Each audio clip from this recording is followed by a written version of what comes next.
Yeah, I had loads of posh little pictures like that. I was a cute little kid though, to be fair. And then I went through this scruffy stage. Look at this. I went through like a little scruffy phase. Oh, man, it was actually quite cute on this actually. This is the one with me and our Mark, my brother who passed away. There I am there. There's our Mark and there's me. Yeah, that was when we were little kids that. But he was so kind. He was just such a lovely person, you know, God bless him. He was such a lovely kid.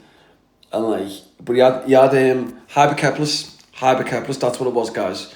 So it was hypercephalus, so he had to go into his head, and then he had to put stuff, like he had all stitches on his belly. See where he had like, he had hypercephalus, I think that's what it was, yeah. And he was quite weak, like in the sense of, like he had a few problems, but he was such a lovely lad. And then as I said, his twins, this is why when I had twin daughters I felt so grateful, because it was like the world granted me it, like in the sense of my daughters being okay, because my mum lost her baby, like. So you got to understand with a mum when she loses a baby, and a father, but like I'm going off what, because my mum obviously was like, my mum raised our Mark, so it wasn't me and my dad that raised our Mark, it was my mum, because they weren't together, but my dad never used to see as much. But regardless of that, putting that aside, when our Luke died when he was like a few months old, in Alderhay Hospital, our Mark was still alive, like. So by him being alive, and they were identical twins. So while our Mark grew up, like him at this age, my mum was always able to look at our Mark and know that that's what another son would have looked like, because they were identical. So my mum would have always been able to look at our Mark and go, okay, well this is what Luke would have looked like. So when Mark died when he was 29 years old, it was a little bit like she lost Luke again, because she was able to look at Mark growing up and know what he looked like. And then when that was gone, it was like when Mark died, and then she was no longer able to see what Luke would have looked like. Do you know what I mean? Like she would have been able to know what fucking Luke looked like. And that's just how life works. That's exactly how life works. But so that's why when I had my twins, I was so grateful and lucky and thankful that they were okay, because sometimes in life you don't actually get that chance for. Do you know what I mean? So it's yes, and that's it. So I was really quite grateful at that. But yeah, and then yes, I don't think you can see that one because it's too close. You can't really see that one, but yeah, that was our Mark again there. But yeah, there was so many, but it's sad when you think about it. Here I am as a scruffy little kid. Look at me teeth, yeah? Look at me teeth. I don't even want to show me little scruffy teeth, guys. I had them broke, yeah. They broke when me and my mate were throwing stones at windows, and he threw a brick behind. And then I broke them again when we went, the caravans in Wales. We went to them, and oh no, what did we do? That was the first time I broke them. We went to the caravan, yeah. We went to the caravan in Wales, them caravan places where you go as a kid. And I went to go down a slide. As soon as we walked on there, I went down a slide and banged my teeth and broke the front of my teeth. These two front ones. Look at that. I broke the front of my teeth. I was devastated. I was fucking devastated. It's like, what? No. And then I think I was a little bit older than that, when I must have been about 13 or something, when we were smashing windows around Garston. And I don't know why we were doing it, we just pieces of little shit. And we thought, not car windows it was, we were smashing car windows, and the police had come behind us and chased us. My mate threw a brick behind me, and then fuck off, it hit my teeth again.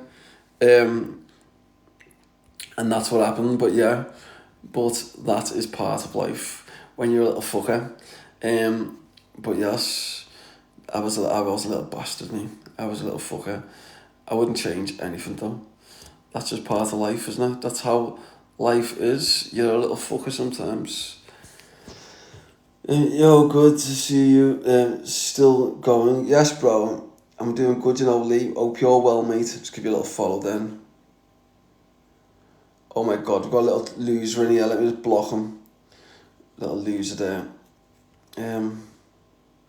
Right, everyone else blocked him as well. I love that. As soon as we see someone, we all blocked them at the same time. Why are you up at this time? Because I'm chilling, lad, and I'm not even tired. I'm not tired at the moment. I'm just chilling. I've got nothing to do until afternoon. I've got any work to do till late afternoon. And I see my babies about 2 p.m. So I can just chill. And that's it, guys. And I've also got to make a phone call. At 5. Because in Dubai, different times. My ma is a twin and has got 2 sets of twins, 2 identical. But you know what you just said there, Steve? It's mad, isn't it? So people think that twins don't pass down generation. But my uncle had triplets who are in Northern Ireland now. They're actually in Northern Ireland now with triplet cousins. They have them. So that was my dad. That was my uncle had them, and then my dad obviously had twins, which was Mark and Luke. And then my dad had me, obviously, and I've just had twins. It's mad how life works, isn't it? Yeah, I'm good, mate. Thanks. Love your mentality. Your machine. Just keep going. Keep going. Yes, lad. Big up, bro. It's just love that surviving network. You know, just trying to just get yourself better, bro. That's all it is. Don't get me wrong, lad. I'm not like physically, lad. I'm still fucked in terms of my head injury, my hand injury, but my mentality is back there, lad. That's the main thing. Do you know what I mean? I just need to work on just get myself strong physically. That's the goal, bro. Yeah, that's the goal. I have 2 sets of twins in my family. Do you? Yeah. It's mad, isn't it? My mum's sisters are twins, and then my sister. And well, do you know what?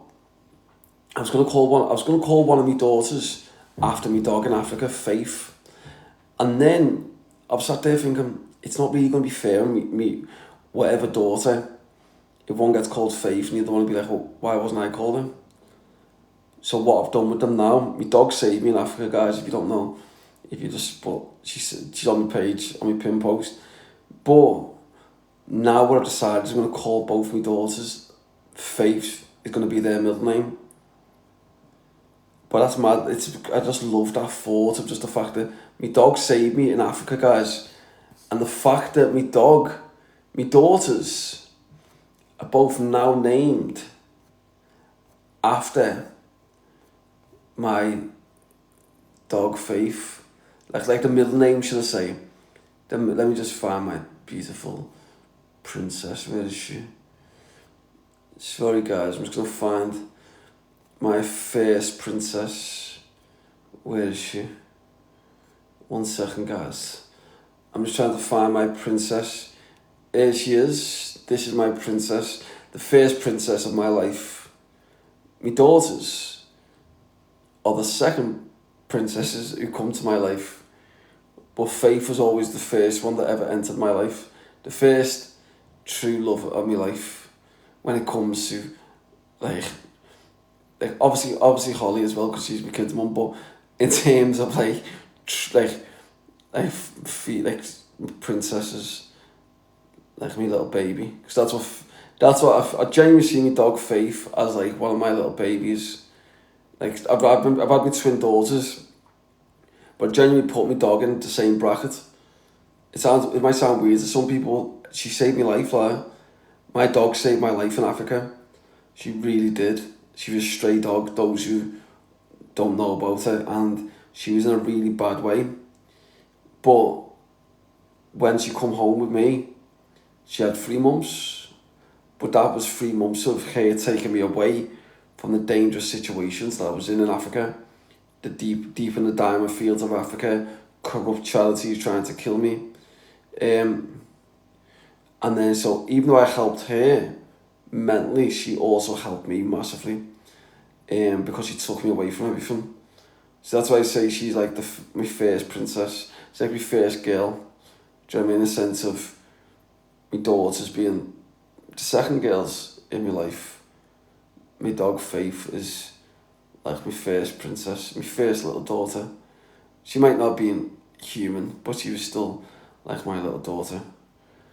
And yeah, and she saved me. And this is the tattoo I'm going to get of her with my brother on. I'm going to get my brother Mark on me as well. Yeah, so I don't know how to get I might get something like this, but with Mark with her. So I'm going to get Faith here, and then Faith here, but with Mark next to her. That's what I'm going to get, some sort of tattoo like that on me. With the fire as well. Because, as I said, when I was dying, when I had, a couple of months ago, after me, especially when I got my brother here next to her, this big one just represents me facing like the most difficult time, and then the back one is just her and my brother just coming to save me. So whenever I have that tattoo on me and I go through a difficult time, I can just look at it and know that they're there with me still. And that's it. What happened to me? I just got shot and stabbed. Well, that was the second time. Look, let's go off the ones this year. Oh no, we started last year first. So last year in Africa, Sierra Leone, I was poisoned. Then there was a couple of attempts on my life for exposing corrupt charities. Someone tried to kill me with a knife after he stole $18,000 off me, which was meant for a child's cancer treatment. I went to get it back, and then he pulled a knife on me, tried to kill me. I had to defend myself. And then obviously I was poisoned in Africa. Then I got yellow fever, and nearly died of that. And then, that was last year. And then I was jailed in Africa as well, last year, in a really rough prison twice for exposing corrupt charities. And then, this year, on the 2nd of June, I was then stabbed in the side of my head here. They had to do an operation on my skull. The reason why I'm repeating this again is because I know at 5 a.m, there was 4:20, there's people from different countries who are probably just tuned in. Yeah, so they had to cut open my skull here, pull this down to remove part of my bone. So they removed this bone here, there's no bone there, and there's no bone here either. That's where that gap is here. It's because they had to operate into here because it stabbed into my brain. That was on the 2nd of June. I was in a coma for 2 weeks. I was in a coma for 2 weeks, and then I come out of my coma. As I come out of my coma, here I am. So that was me in the coma. That was on the 2nd of June. You see that thing there, that's just to connect into my skull to keep that tight. So that's when I come out of my coma. So that's when I was in my coma for 2 weeks, from the 2nd of June to the 15th. I was in my coma. Let me just get more photos. Yeah, I was in my coma from the 2nd to the 15th. And then what happened is, I signed myself, I was just in the hospital and for like a couple of, for 10 more days. And then I signed myself out of hospital. And then the hospital was saying to me to stay in, but I managed to convince them to just let me go.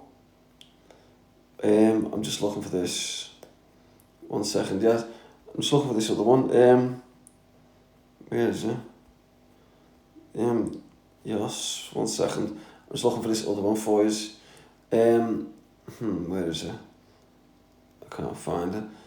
Yeah, but that's basically what it was. I was in a coma, and then from there, where the fuck is it? Just looking for this other one, guys.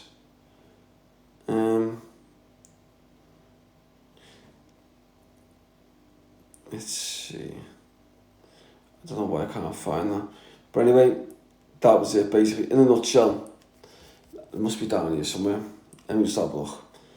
Yeah, so that's basically it in a nutshell, guys. So I was in a coma, nearly died, as I just said. And then from there, I just signed myself out. I can't find the other one, guys. Yeah, I can't find the other one. Do you know who done it? Yeah, so basically, so in a nutshell, I could try to find the other ones, guys. But anyway, that was it. I was in a coma, got stabbed in my head. I was in a coma from the 2nd of June until the 15th of June this year. I come out the coma. From there, I stayed in hospital for 10 days, signed myself out the end of June. And then 25 days later, on the 25th of July, I was then shot and stabbed multiple times. Slashed in my face, stabbed in my throat, shot in my hand. That's a bullet hole there, stab wounds. And then I've got more stab wounds all over my back and my arms. So yeah, and then, so that happened. Let me just see it. There's loads more, but you can't really see them. But yeah, there's a few others. You can't really see many of them. But anyway, there's a few others, and then the top of my arm and stuff like that. So I was shot and stabbed multiple times. Just after me being stabbed in my brain. So that was on the 25th of July. And then what happened is my twin daughters were about to be born only 3 weeks later, on the 15th of August. So I thought, I need to sign myself out. So I was only in hospital after being shot and stabbed. I stayed in hospital 2 days and signed myself out. I didn't want to stay in the hospital. I needed to push myself to get better. I wasn't well mentally because I was still suffering from my head injury, from my brain damage. But I was getting better and I had to force myself because my babies were going to be born any day. So I just signed myself out. And then I was able to watch my daughters being born. I left Spain, went back to England. I was able to watch my daughters be born, which was the happiest day of my life.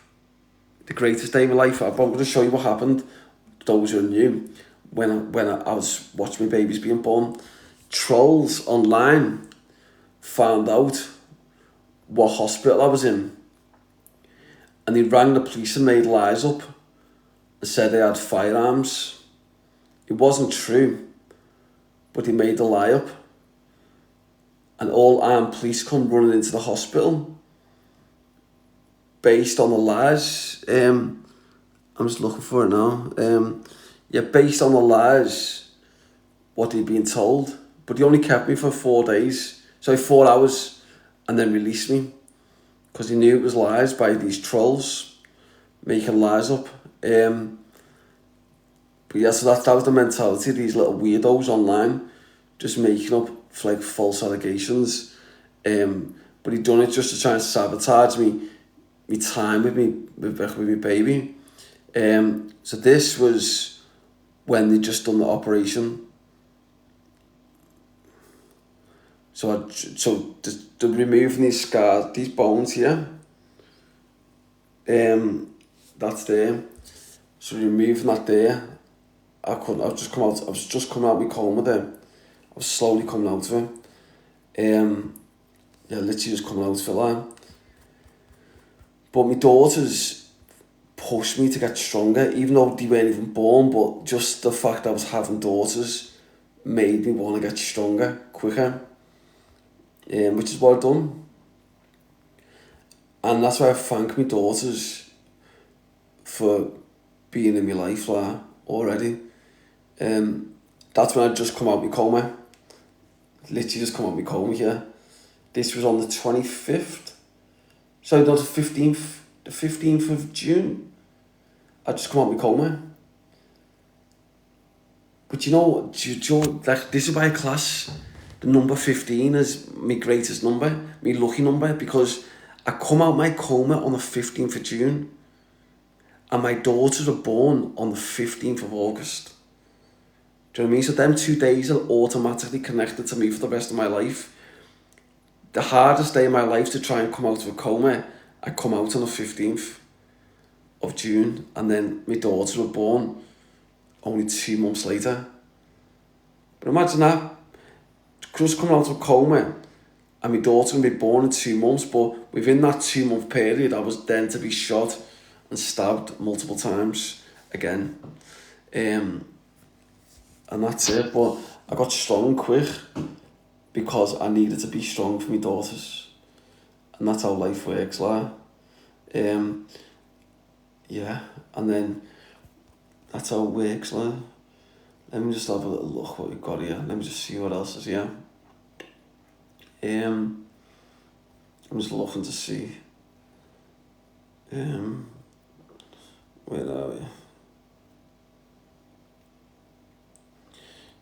Yeah, so I count myself as lucky, really, because sometimes in life you face your worst moments.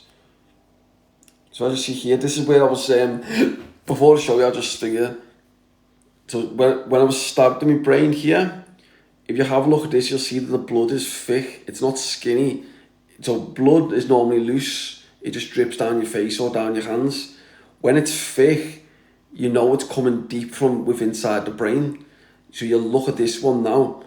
It's thick blood, and that's because it's come directly from. So there, to see this slash wound here, right? So that's where they stabbed me with a knife straight into my brain. Still got loose bones still in my skull. I need to get this operation because there's no bone here. That's just all thingy. So that's why you'll see this is thick here. See this bit? There's no bone here. So I need to get another operation here. But like, as you see, look how thick the blood is. It's just thick blood. That's how thick the blood is. That's when you know it's really dangerous blood. And it's that's how that works. I've had to move it down because otherwise it'll get me finger get cancelled, me live. Let's see. But as I said, sometimes in life, here's the thing. Let me tell you something. I say this to anyone if you're suffering at the moment. Understand that sometimes in life we face our hardest times, and it's in order for the best times to come. That's a fact. So sometimes you might be going through a difficult time right now and thinking, how the fuck am I going to get through this? But you must believe, and you've got to believe, that there's a reason why you're going through it. You might not understand at the moment why you're going through it, but the bottom line is it's going to get better. And it's going to get better in order for something better to fall in its place.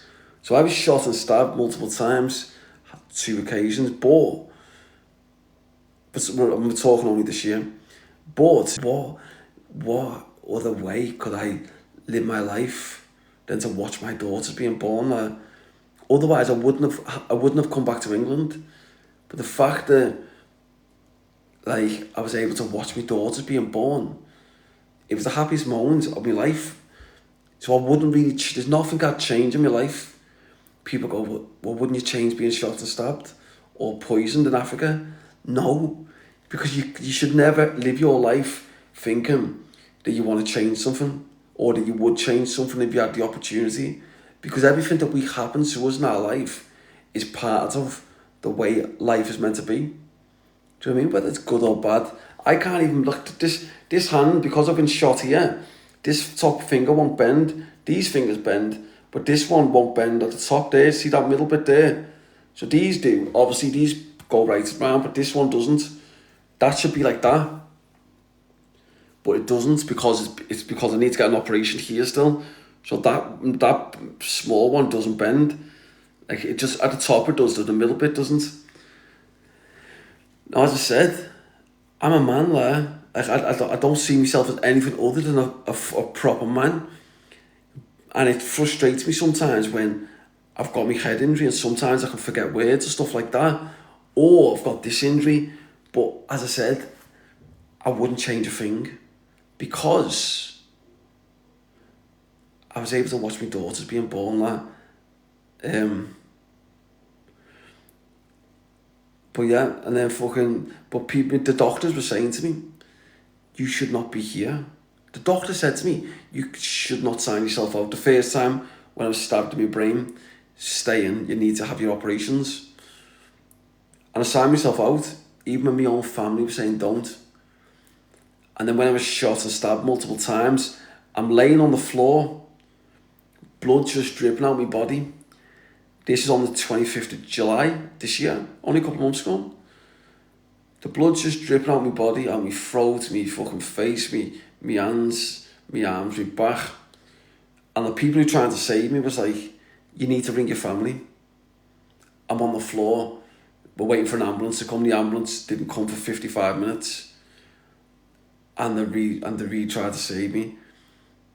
But there's not much they could do. And I was speaking to my family, Holly, who was pregnant at the time, my friends, and yes, and then it was just like a case of 45 minutes come, and or 40 minutes, and I just want to sleep.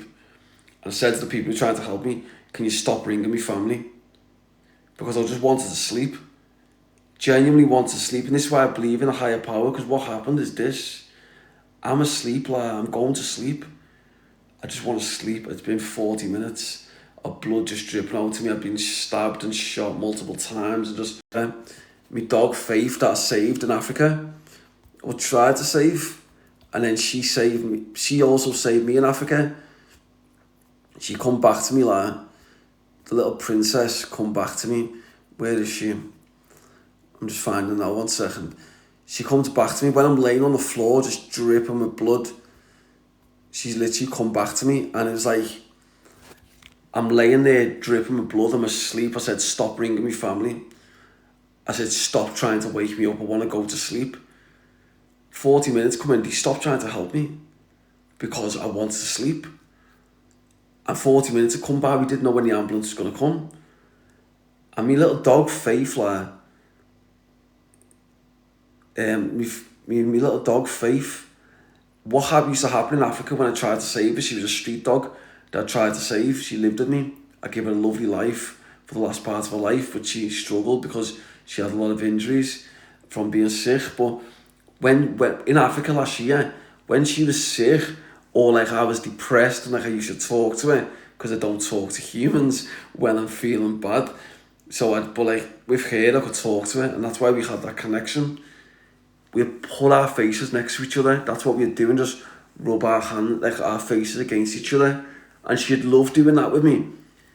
And like even when she died, that was what she was doing. I'm kissing her, and like when she had the injection to die, like to have, because she was in a lot of pain, she had to be put to sleep. Like our heads were together. And then when I was in this situation, she died. So she died last year. When I'm there on the floor on the 25th of July this year, she's come to me 40 minutes in. I'm asleep, and I just felt a face. It was on this side. I felt a face against mine. I'm just there, just on the floor. I just moved my head like that, just against her hand. I could feel it, and I wasn't doing it. And what happened is, I opened my eyes. I literally opened my eyes and seen her. I seen her. And she walked away. And she walked away with my brother who passed away a few years ago. I seen them both walking away. 100% what I seen. I seen them both walking away. And I said to them, stay there, I'm coming with you in a minute. Stay there, I'm coming with you in a minute. And one of the people who tried to help me said, what do you mean? We're not going anywhere. We're waiting for the ambulance. I went, I'm not talking to you. I said, wait for me. That's exactly what I said. I said, wait for me. And he disappeared. My dog and my brother disappeared. Right? As I said, my dog died last year. My brother died a few years ago. They disappeared. Do you know what happened? I was trying to go to sleep. But do you know what happened? I turned around to the people who tried to save me. And I said, who had told them not to bring me family because I wanted to sleep. I said, ring me friend. I said, ring me mate. And he rang me mate, who FaceTimed me. And he went, bro, stay awake, Sam. I went, I'm awake, bro. I said, I'm not going to sleep. I'm staying awake. And from that moment on, I had to fight to stay awake. And I did not sleep until they put me asleep in the hospital. to operate on me. I did not fall asleep. I stayed wide awake. And about 10 minutes later, the ambulance come. And when that ambulance come, they then just operated on me. They had to go and get a load. I lost 4 litres of blood. So they had to send off for some blood for me. So we had to stay in the back of the ambulance. They couldn't drive with me at that time because of the state I was in.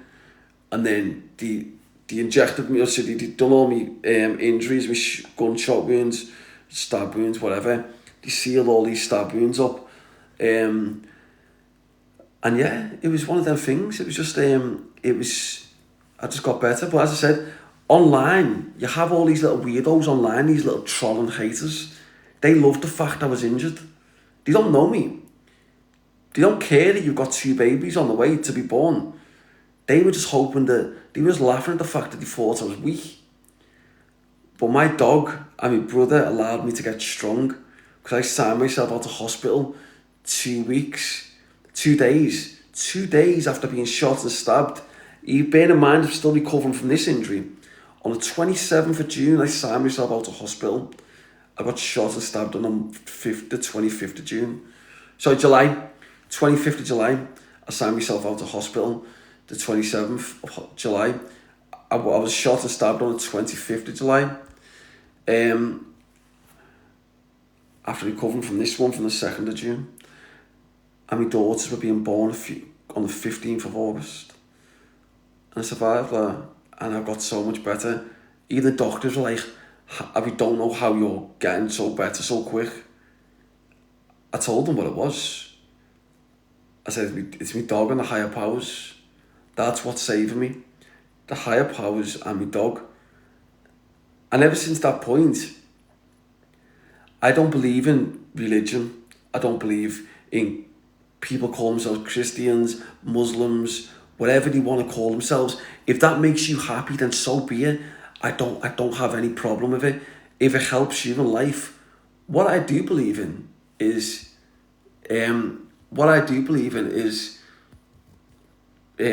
higher power for all of us.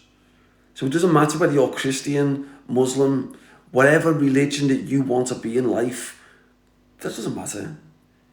As long as that's helping you, making you happy, that's all that matters. Because when we die, I believe that the higher powers don't judge us on what name we called it. It judges us on how we were as people. Do you know what I mean? So it doesn't matter, and this is what I say. Do you really think that God is going to judge you on whether you're a Christian or a Muslim? No, he's going to judge on what type of person you was in life. Did you save lives? Did you try to do the best in life? You might have made mistakes in life, but have you tried to correct that? That's what I believe. Now, when we all die, God's going to look at us all. The higher powers is going to look at us all. I say, why are you fighting over wars? Why are you fighting wars over religion? Do you not understand that it does not matter what religion you are, you will be judged under the same basis of a higher power? You do not need to fight over war. It does not matter what religion you are. Do not fight over war. You've made the biggest mistake fighting over wars, over religion. Religion does not matter. It doesn't, and this is why I don't judge nobody. If you're a Muslim, if you're a Christian, or whatever religion you choose to be, I've got respect for every single person for what you choose to be, if that makes you happy. It's just not what I believe in the sense of, I don't believe in calling our higher powers by a name. I just believe that it's one higher power for everyone. And when we pass away, our higher powers will judge us based on what we've done in life. Do you know what I mean? Now, here's the thing, so those who are new, so I've saved thousands of lives in Africa, in Sierra Leone. Last year alone, I'll show you right now for an example for those who've just tuned in. So I was jailed in Africa for exposing corrupt charities. So many corrupt charities in Sierra Leone, what was stealing from young kids struggling. Just a second. I'm just seeing now. So these corrupt charities that are allowing little children to die, suffering, and these charities are stealing all the donated public funds. I protested against these and I was put in prison. So this is the movement. I've got a movement in Sierra Leone called the TPR, the People's Revolution. What the People's Revolution is, it's a revolution against corrupt charities. Now what I do is show how easy fresh water can be installed into slum areas at a fraction of the price of what these charities say. Charities say it costs between £30,000 and £50,000 to install water into slum areas. I've proven it costs no more than £3,000. I do this. This is what we do. And it's done within a day, 2 days. You can install water for these children that are dying through drinking sewage water. These little kids, the movement, the People's Revolution, right? This was in the Sierra Leone newspaper, right? This movement is like no others. There's no other movements like the TPR, what I set up. Because what we do is we expose corrupt charities. Can I donate to this? Nah, do you know what? I don't take donations on it. This because I'm not in Sierra Leone. So what I was using when I was over there was I would get diamonds, and I would use that to pay for the majority of stuff. So we did have a couple of times. Well, one occasion where we had loads of people want to get involved, and then we installed fresh water into different slum areas, cataracts operations for children, and a lot of people helped on that from TPR. We did do that on one occasion, but all the other occasions have just been with money from diamonds what I've been getting in the country. Everyone else takes diamonds from the country and doesn't give anything back.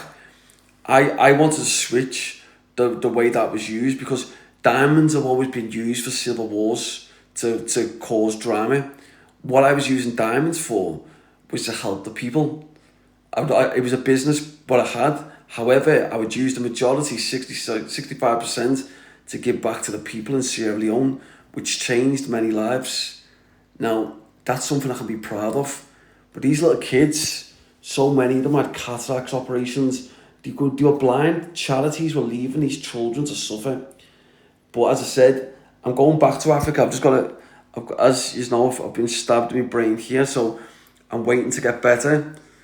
I'm going back to Africa around about March, and we're going to start a movement. The movement's going to be back on against corrupt charities. A movement like no other. For those just tuning, because I know that the 540 people who are watching now, the majority of you are going to be from different countries, because it's that time of night where different countries are watching.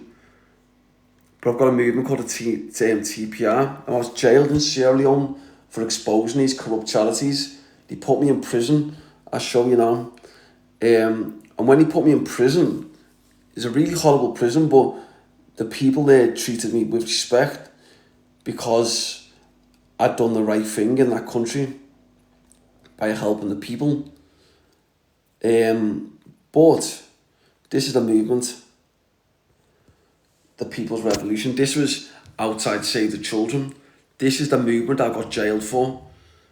The movement I got jailed for. I got put in prison in Sierra Leone, a third world country, for exposing this corrupt charity that was allowing children to die in the streets in Sierra Leone. And I'm like, these are our people. Are you really going to allow these kids to die when you're raising millions of pounds for these people? Street kids are not our priority. That's what they said. Water aid or something like that. Not water aid, something stupid to do with the sky pressure or something mad like that was their priority. So I got all the street kids and I protested. And that's what I was put in jail for this movement. But when I go back to Africa, it's different. When I go back to Africa this time, because what I used to focus on was installing fresh water into slum areas, cataracts operations for children. There was between 25 and 30,000 people that received fresh water in Sierra Leone last year because of us. And then countless cataracts operations, cancer treatment for children that were dying. All this was funded through especially the cancer treatment for children. That was through the diamonds. It saved many lives. Diamonds have always been used for violence. I was using them for goodness. Now, what happened? This time when I go back, I'm going to focus on exposing charities and starting a true revolution. A revolution of change. And I've said this before, but I'll say it to the different audience now who are watching. What do I mean by a revolution? This is not a revolution. Getting a load of people and protesting outside a charity is not a revolution. I will not put that in any bracket as even close to what a true revolution is. What a revolution. Revolutions are very hard to do and to be successful. But if they are successful, it can change the history of moving forward for millions if a revolution is done correctly. Now, how a revolution starts is by making people believe, which is exactly what I'm going to do with the TPR movement. I'm going to travel once my head injury gets better. It's only been a couple of months, so probably around about March, if I get my operation on my hand here, and I'll be back in Africa. I'm going to be travelling to different African countries, right across Africa. I'm going to be speaking to the people in the slum areas and telling them that a revolution's on its way, a revolution against corrupt charities, a revolution like no other revolution that's ever come across African soils for people in the slums. And all you need to do is become part of it. And how you become part of it is by, on the date that we set and the time that we set, all I'm asking you to do is gather your people together and come out your slums and mass protest, but you do it with no violence. All you say is, where's our money? That's all I ask you to say. Where's our money? TPR, which is the movement, the People's Revolution, right?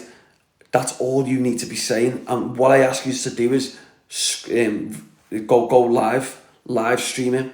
Live stream it. Every African country that we're struggling and where the people are struggling, have it live streamed. People across these places live stream it so it goes out worldwide to America, to Australia, to the United Kingdom, to Russia. Every country across the world is going to see it. It doesn't matter where this is, whatever African country, we have a mass protest on the exact day and the exact time, and we have a revolution where we're calling out corrupt charities. We're calling them out and asking them, where's our money? Where is the hundreds of millions of pounds of donated public funds? Donated public funds that you, the public, have sent to these charities. And this is what gives you a connection with the people in the slums, which you probably didn't realise how connected you are. And the reason why I say that you're connected is because these people in the slums are victims of theft from these corrupt charities. However, you are also victims of theft because these charities have stolen your money. The money that you're donating to these charities, your money has been stolen when you expected that money to go to these children in the slums. Your money didn't go to them. Your money went into the pockets of corrupt charities. And that is where you are connected in a way that will change history if it's done correctly. If you Google it, do people get murdered in Africa for calling out corrupt charities? The answer is yes. It will tell you on Google. It's happening on every time people try to do it. However, that's something that the TPR movement is going to change, because I don't believe that the universe has allowed me to live after being shot and stabbed multiple times on 2 different occasions in order for me to just die from trying to start a revolution against corrupt charities. It's something that I believe in. It's something I believe will work. And here's where the people online become massively involved. Because I have the TPR online. Yes, so many people TPR in the name. They have the name and then they'll have TPR at the end of it. So I automatically know that the TPR members online, all you need to do is put TPR in your name. And what this means is, once this happens, and they're going to put us in jail. They're going to try and kill innocent people as well, these police who are protesting against corrupt charities. They'll try and do that. But there's no getting about that. But the only difference is, as I'll be saying to the people in the slums, some people will lose their lives through this revolution because the police will fire bullets into the crowd. That's what they do in Africa. However, the fact that everything's being live streamed, this will act as a defence against it. But all you will need to know is that I'm going to be at the very front of any revolution in the same way as any other person who is potentially at risk. I'm not going to be standing at the back. So if bullets are fired, I will be in that same direction of whatever's being fired. If it's whichever country it's in, that it happens. And that's all I can do, just be at the very front of the one which will be in Sierra Leone. But I'm going to get every other African country to protest on exactly the same day, exactly the same time. But here's where your power comes in, because they're going to jail me. They don't kill us, they'll put us in jail. But then yous online have so much power, because all yous need to do is use your platforms to turn around and say, why have these people been jailed for exposing corrupt charities? Are you really going to jail men for exposing corrupt charities? They jailed me last time for exposing this charity, Save the Children. They put me in jail for 6 weeks for this in Sierra Leone. I got released for 2 hours and then they put me back in jail. And it was the First Lady of Sierra Leone that got me released a few weeks later. But that's where your power comes in when I go back to Africa and they put me back in jail if they don't kill me. Because you need to use your platforms then to turn around and say, why are these people in jail? Are you really going to jail men for asking for what they're rightly entitled to? They are entitled to their money, what we are donating. Why are charities getting away with this? And then what happens when everyone jumps on that? Everyone jumps on the TPR movement and becomes part of Team TPR. When you're protesting online and calling out these corrupt charities, you're emailing all the medias, you're like doing everything you can to try and change this. The authorities will have no other option but to release us from prison, like they done last time when I was in Africa. But what that then does, that sparks a revolution. Because when you've had over 100,000 people coming out to slum areas in Africa, in different countries, how mad that is. The fact that that's never happened before. That's the first moment that these people in the slums will feel like they're part of something. Something that's going to change the history. And this is why I'll be saying to the people in the slums, if these police fire at us, you need to understand that if we are to lose our lives, that's the proudest death that any man can have. I could not think of a prouder death to die than to be shot at for trying to fight for what's right, the truth, for justice for these people in the slums. That's the biggest death, the proudest death that any man can have. I'd rather have a death like that than to be at home and be run over by a car. It's the proudest death that any man can die.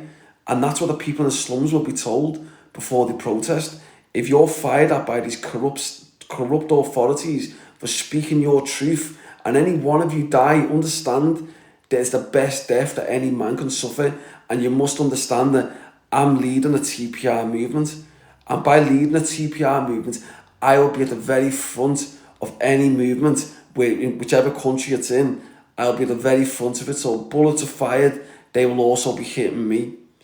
That's what you need to understand, because I genuinely am of the belief that it's the best death that any man can die of. It's the proudest death, because you're trying to change the history for your children. And as long as the people believe that and they know, and it's like, they'll sit there and they think, you're actually right, and they'll follow the movement. You've just got to believe it. You was in jail with me, brother. How are you doing? I'm good, as hope you're well. Yeah, and that's a thing in life. Life is the way life works, but this revolution is going to be like no other. I promise you that. And people who don't believe in the revolution will not, they'll just think what I'm saying is not going to happen.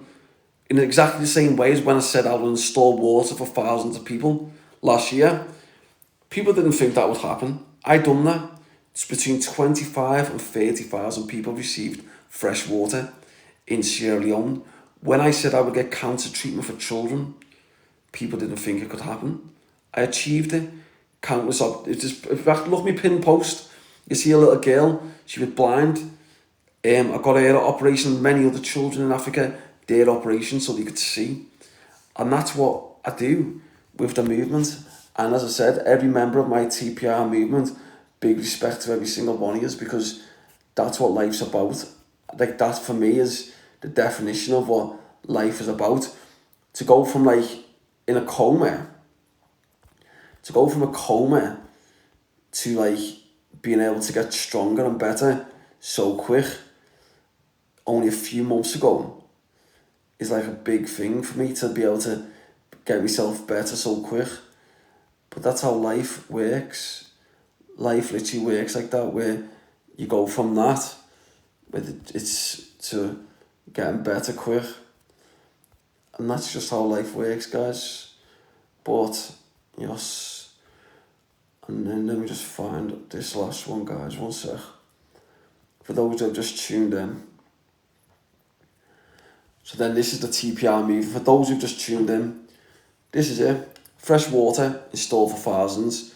If you scroll down my page, you'll see more fresh water places, what I've installed. These little children were drinking sewage water.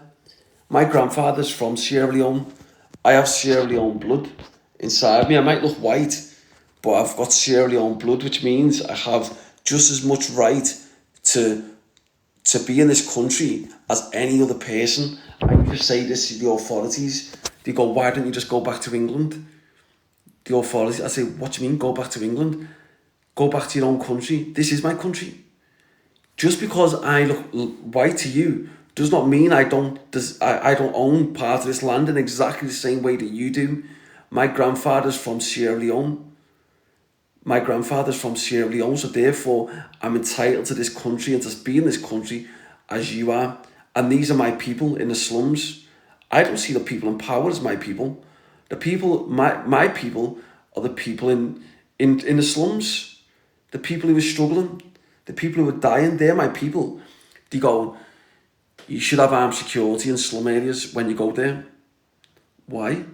People who followed me from last year will know I never used to have armed security with me when I go into slum areas. I'd walk into slum areas by myself without any fear. I could walk around Sierra Leone by myself, no fear of being robbed or killed by any people in the slums. They treated me with nothing but respect because they knew that I was one of them. However, the people I did fear were corrupt charities. They're the ones to fear because they are the corrupt ones. The charities are the corrupt ones. They're the ones that tried to kill me. They're the ones that poisoned my drink. After I exposed these corrupt charities in Sierra Leone, I went to a bar and got a drink and some food, and they poisoned my drink and tried to kill me. And then there was another attempt where they tried to get me shot dead. This is what they do, these corrupt charities, when you expose them. But as I said, that was last year. But we still managed to achieve much in that country. So, as I said, moving forwards, that is how we're doing it. Moving forwards. So yes, I'm going to go to bed now, guys. Give me a follow if you're not following. And I will be back live tomorrow it's UK time, it's 5 p.m. here tonight, guys. 5 a.m, sorry, here. So I'll be on live about 5, 6, 7, 8, 9, 10, 11, 12. Say 12 p.m. 12 p.m. tonight, so in 7 hours, I'll be live, guys. This morning. Yes, this afternoon. So 7 hours, I'll be live. So nice one to everyone in the live. I see, yeah, big up to everyone, guys. And I know there's loads of new people who have just come into me live, so big up to all of you. And I don't know what countries he is in. Let me know in the comments. I'm curious to know what countries you're all in. Because I know there's a few in different countries. Yes, FYP crew. Hope you're well, girl. Belfast, UK. Let's see. Iraq, New Zealand. Big up Iraq there as well. Let me just have a little look. New Zealand as well. We've got New Zealand. Let me just pin there. Ireland. So many people. UK, Ireland. Right, we've got so many people. But yes, right, guys. On that note, I'm going to get some sleep because I need to catch up on my sleep. And everyone who's been in me live tonight, I appreciate all of you. We are number 9 in the dailies. and number 9 in the populars as well. So just to let you know, so big up to every single person that's been pushing the page up. Tomorrow when I wake up, we'll see if we can get into the top 3 in the populars or the dailies. We'll go for that. But I appreciate everyone in the live tonight, and nice one to all of you. And we'll speak tomorrow. So if you're not following, hit the follow button, and I will speak to you all tomorrow. Well, it's 7 hours, so good night to all of you. Speak to you soon.